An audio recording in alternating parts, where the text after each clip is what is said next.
When you got offered the role and got the contract and Yeah. stuff, was it a conversation you had with George about this is what you wanted to do in regards to body transformation? Did you know this was something that you were going, either you wanted to do or was encouraged, or was it just a choice that happened after when you started? So it's kind of a combo of things. Let's put it this way. The script, the third act of the script, it's a it's a big plot point. The crazy part about it is the 36 Olympics, because it was during uh pre Second World War. It was incredibly well documented because Leni Riefenstahl was making all of these documentaries. They wanted to try to turn it into some big propaganda piece, you know. Um, so all of the footage, the interviews, the race itself, Mm. it's all on film. You can see it all, you know. Given that it was an important plot point, and that it was kind of part of the crux of the third act of the film, I felt like, could I have maybe just, acted sick? Mm. Sure, I think probably. But the way that I felt about it is like the real guys were these blue collar dudes from Washington who, post Great Depression, who had to work in lumber mills and pulp mills, and kind of carve their own subsistence out of the nature, and they were these really tough, gritty guys. Mm. And for a guy like that to have gotten as far as he did, it was unthinkable. He would have to be dead not to row in the Olympics. You know what I mean? When you're saying A about like guy, essentially like pneumonia and in the Olympic, like what? yeah. So for to have overcome as much as he did to get to that point, he would, there's nobody would even try to suggest that he couldn't, almost, you know. Yeah. So I felt like I that you had to you can't not show that. It would be disrespectful to the person that you're playing. Mm, okay. So I knew I was going to do something. I didn't know I was going to go for it 150%, but I knew that I was going to try to go for something.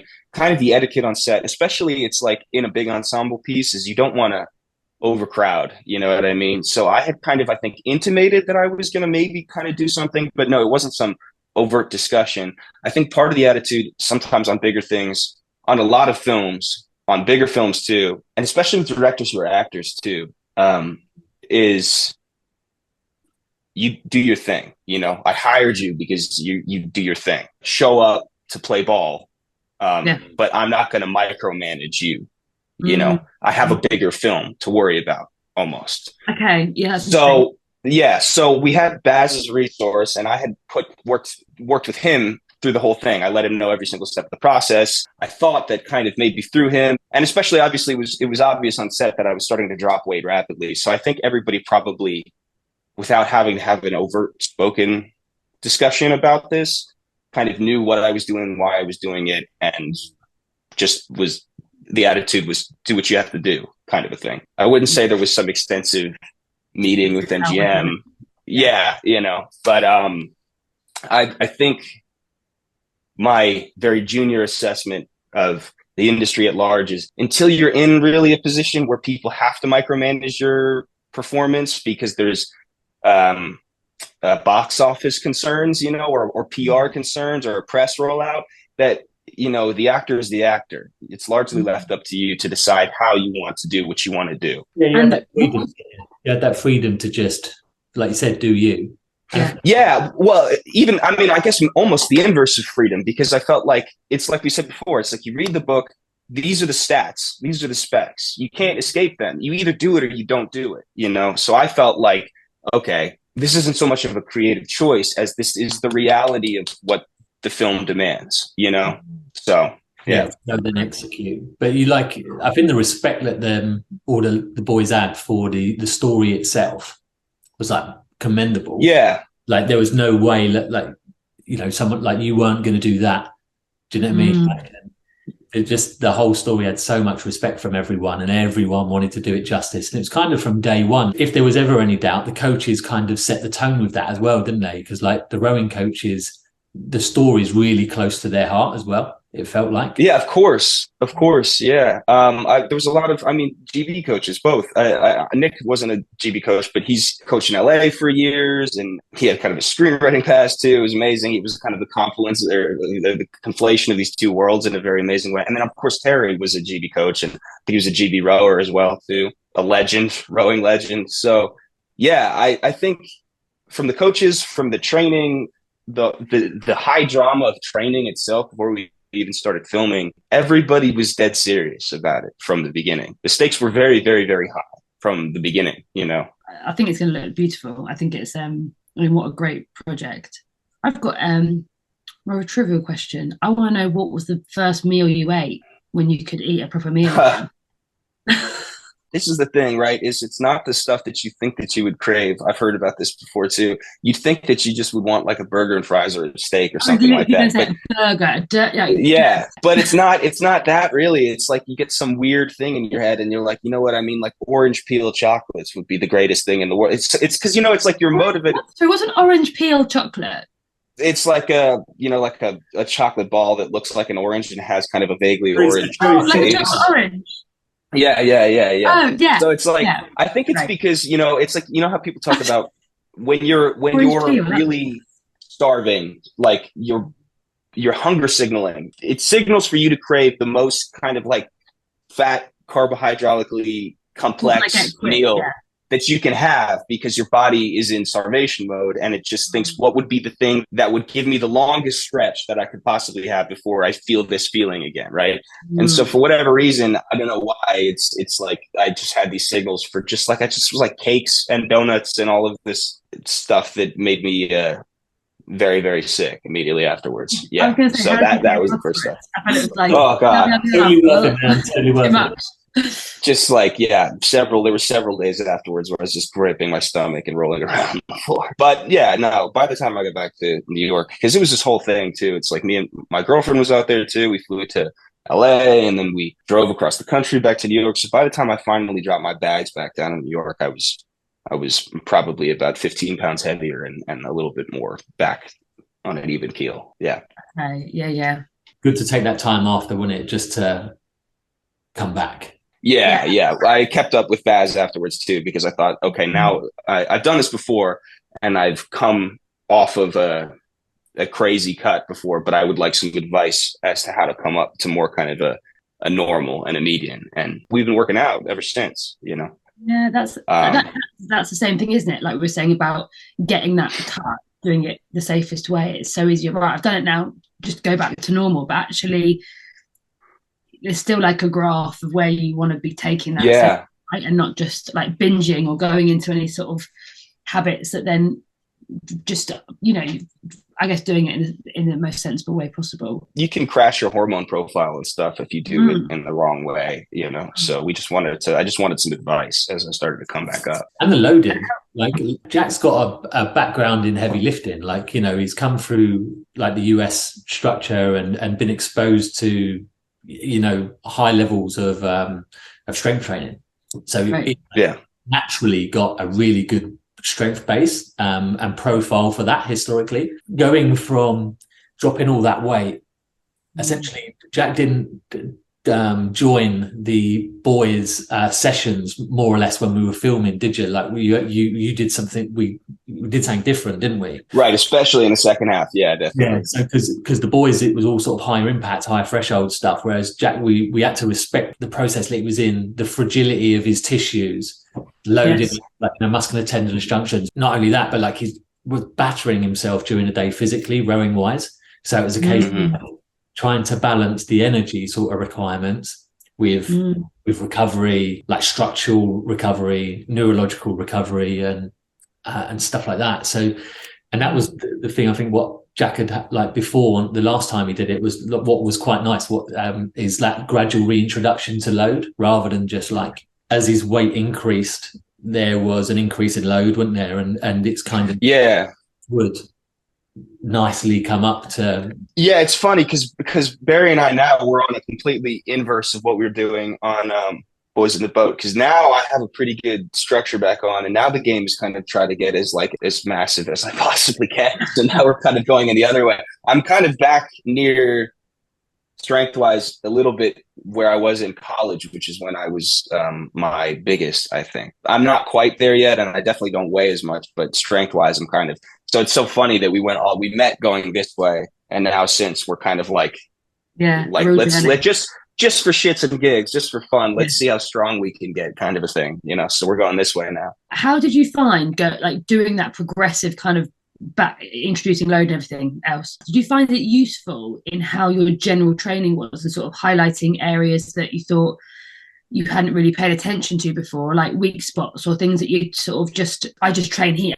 but doing that progressive journey and did it highlight any areas that you went, oh, actually this needs some work, or this is something that I hadn't realized was maybe a weak spot or something that I've been compensating in? Yeah, absolutely. So a few things. I had to get some surgery in the fall, which set us back a couple of times. But I think that especially in the first block leading up to that, and now again, just even as simple as, I know it sounds really simple, but having some accountability where people measure, where Barry measures my progressive overload between sessions and between weeks, the progress is so much quicker from week to week. You know, you can visibly quicker. You can see the filling out in certain, like especially shoulders and things. When I was like 21, 22, I first started to get really heavy into, I think, gym culture. And then I started working. And when I started working, I felt I was getting sent out for things I didn't want to get sent out for because of my size or whatever. And I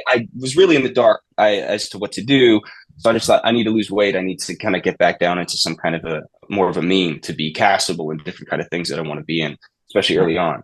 And I didn't have any idea really how to do that. So I stopped working out as much, and I tried a bunch of different things. And over the time, I started to have health, not problems, but like I had knee problems and I had lower back issues. And at the time, I couldn't figure out what it was, but now I realize it had to do with muscular imbalances and asymmetries and things like this that were kind of being held together by this underlying musculature structure, right? Yeah. And since post Boys in the Boat, especially because some people think it's rowing is arms, but it's all legs.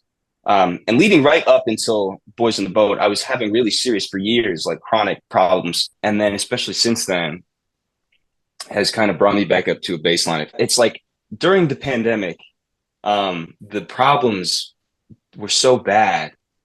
I was getting like cortisone shots in my knee. I was like getting MRIs and nobody could tell me what was wrong. And I was seeing a physical therapist for like that whole year and it wasn't getting any better. And it was just constant pain. And I had ace bandages on it all the time. And it felt like if I had to break out in a sprint for any reason, that my knee was just going to pop. Something, I don't know what was going on. I know what was going on. But right before Boys in the Boat, somebody finally told me that I had some sort of muscular asymmetry. My quad muscle was a lot stronger than this decelerator muscle on the inside of my knee, and it was wrenching my kneecap out of alignment.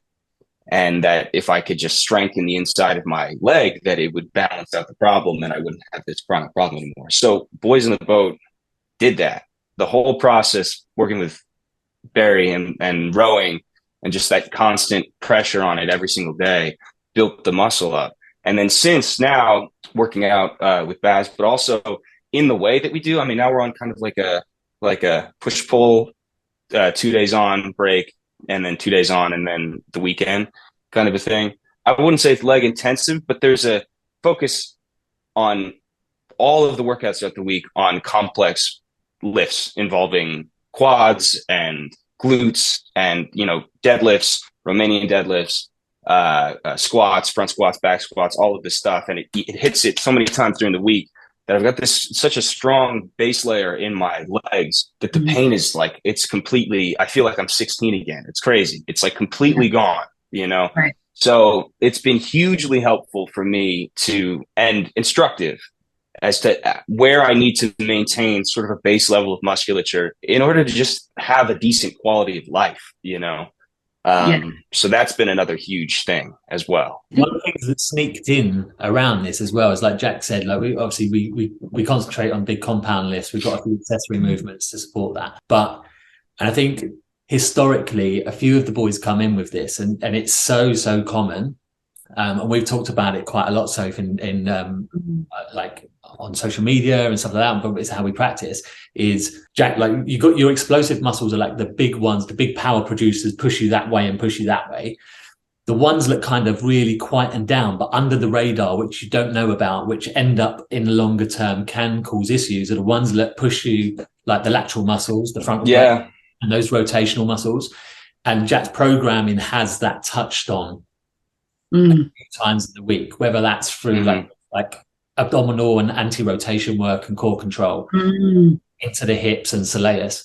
So all to essentially put that structure in place. So if Jack wants to push himself that way, all of those muscles create that stability to allow him to push to his full potential that way or that way. They like keep it in. Would that work really well, actually? And I think but a few of the lads that came in with stuff, and is it a simple solution? Well, I think it is when you've got that sort of armory, right? But now the boys have got that, which is great. I think it's like having that. We always talk about, don't we? It's like having that toolkit. Everyone should have their toolkit of what they need to be doing. And I think, obviously, us working with performers, it's really interesting, Jack, you say that about that imbalance, because it's something that we see all the time. And I think people don't expect, more dancers say, to have imbalances, or they just think, well, they're these really strong people that can do all these things, and they are incredibly talented. But when you then break down movement and sort of the amount of times, I'm going to word this kind of randomly, but you almost need to just build people back up again and go to the basics and get them moving in a much simpler way. And then, but it's this tendency to go, I want to lift this, I want to do this, or even just exactly that, working in a really like one-dimensional way. And then if you life and performance and things, same thing about, we're talking about, like, we want to support your character choices as much as you can. So give you the tools that you can also move in the complete way you want to move, pain-free, in a way that is becomes easy. So you've got this spectrum and this scope of, you can tell your story how you want to tell it through your creativity and through your character choices. And that's kind of, I think, something that lots of people don't necessarily think about. I mean, it's kind of why I love it. I love breaking that down and trying to then build someone up. And also it's that trying to improve that longevity of career. And we've got all these sayings about thriving through contracts instead of just surviving. And it's, although that maybe isn't correct for you with this one, but survive,